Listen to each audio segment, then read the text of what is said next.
Hello दोस्तों, Indian social media में आप सभी का स्वागत। दोस्तों, पहले ये वीडियो देखिए। दोस्तों, मैं जो बता रहा हूँ आपको, मंजन इस्तेमाल करूंगा। दांतों की करे हिफाजत, मोती सा चमकाए। डाबर लाल क्या रफी साहब ने इस प्रोडक्ट का ऐड किया था और क्या रफी साहब पान खाया करते थे, इसी की आज चर्चा करेंगे दोस्तों आज हम इस वीडियो में। क्योंकि जुलाई का महीना है और रफी साहब की बरसी है। इसी महीने में 31 जुलाई पूरी दुनिया में रफी साहब की याद में प्रोग्राम होंगे। दोस्तों, आपको मैं एक जानकारी दे दूं, दुनिया का कोई व्यक्ति ऐसा नहीं है दोस्तों जिसकी याद में इतने ज्यादा प्रोग्राम होते हैं। मेरे दोस्तों का कहना है कि उनका कहना है कि इस प्रोडक्ट का रफी साहब ने ऐड किए थे उस दौर में, क्योंकि जहां तक के हमने सोचा कि हो भी सकता कि रफी साहब ने अपनी आवाज में ये गीत गाया हो। कुछ लोगों को कंफ्यूजिंग होंगी कि ये रफी साहब की आवाज नहीं है, लेकिन मैं 90-95% बता सकता हूं दोस्तों कि ये रफी साहब की आवाज है। आपका क्या कहना है दोस्तों इस बारे में?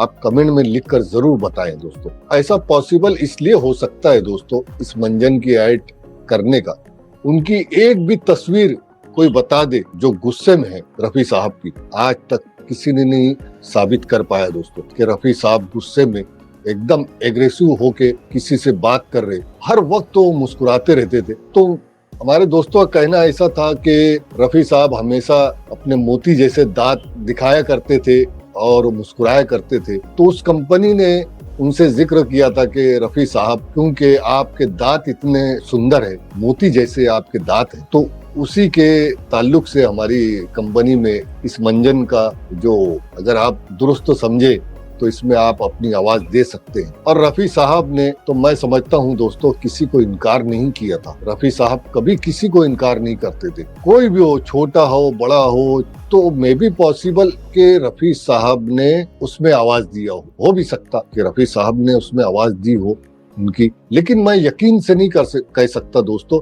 हाँ, मुझे इतना यकीन है कि ये रफी साहब की आवाज 90 से 95% रफी साहब की आवाज है। और दोस्तों, दूसरी रही बात क्या रफी साहब पान वगैरह खाया करते थे, तो उसका भी किस्सा मैं सुना हूँ दोस्तों। रफी साहब को तो हमने देख नहीं पाए, बस उनके चाहने वालों से और कुछ न्यूज आती है, उसको देखकर समझकर कुछ बस ये आपके सामने वीडियो बनाते। अब इसमें कितनी सच्चाई है ये तो हम नहीं बता सकते दोस्तों, क्योंकि वो आज रहते तो बात हो सकती थी। हाँ, इतना है कि हमने रफी साहब के लड़के से यानी शाहिद रफी से हमने ये बात का जिक्र किया था, क्या रफी साहब ने कभी दाढ़ी रखी थी, क्योंकि हमने फोटो देखा था रफी साहब का दाढ़ी में। तो उन्होंने कहा एकदम झूठ बात है, किसी ने एडिट करके डाल दिया है, बोले उसने कोई बात नहीं। बोले बहरहाल उन्होंने दाढ़ी नहीं रखी थी। ये हमने एक तस्दीक कर दी थी रफी साहब के बेटे ने, शाहिद रफी ने। अब रफी साहब पान खाते थे या नहीं, कुछ लोगों का कहना ऐसा भी है कि रफी साहब कभी कभार रिकॉर्डिंग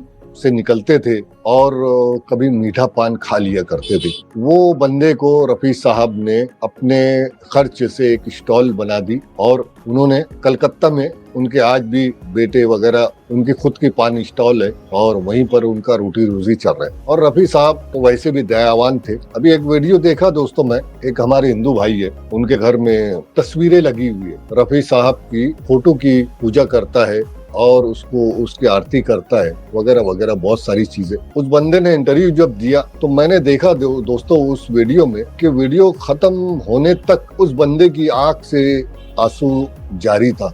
जब तक रफी साहब की बातें करता था आंखों में से आंसू झलक जाते थे। और क्यों ना हो दोस्तों, क्योंकि रफी साहब वैसे दयावान थे, वैसे दिल नशी थे और वैसे दिल के सच्चे गरीबों का हर वक्त ख्याल रखना उनके अंदर कूट कूट के भरा हुआ था दोस्तों। यही बात थी दोस्तों रफी साहब की कुछ अच्छाइयां बताने की। हालांकि ये सच्चाई है दोस्तों कि जब कोई दुनिया से जाता है तो उसकी अच्छी बातें किया करो, उसकी नेकी बढ़ती है। रफी साहब की तारीफ में अगर कोई भी बंदा बात कर रहा है दोस्तों तो वो गलत नहीं है, वो सच्चाई है। और ऐसे शख्स की तारीफ करना चाहिए, क्योंकि उन अच्छाइयां कभी खत्म नहीं होती, बुराई खत्म हो जाती दोस्तों।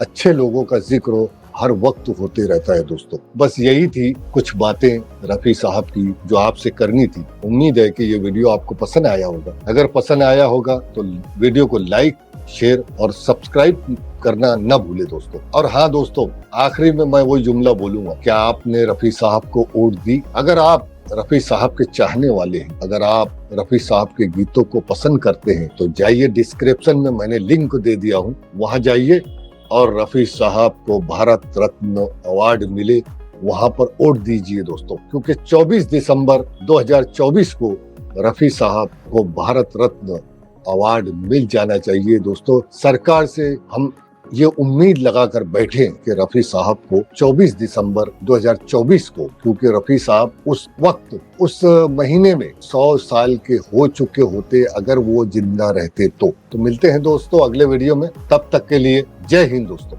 टूटे हुए ख्वाबों ने हमको ये सिखाया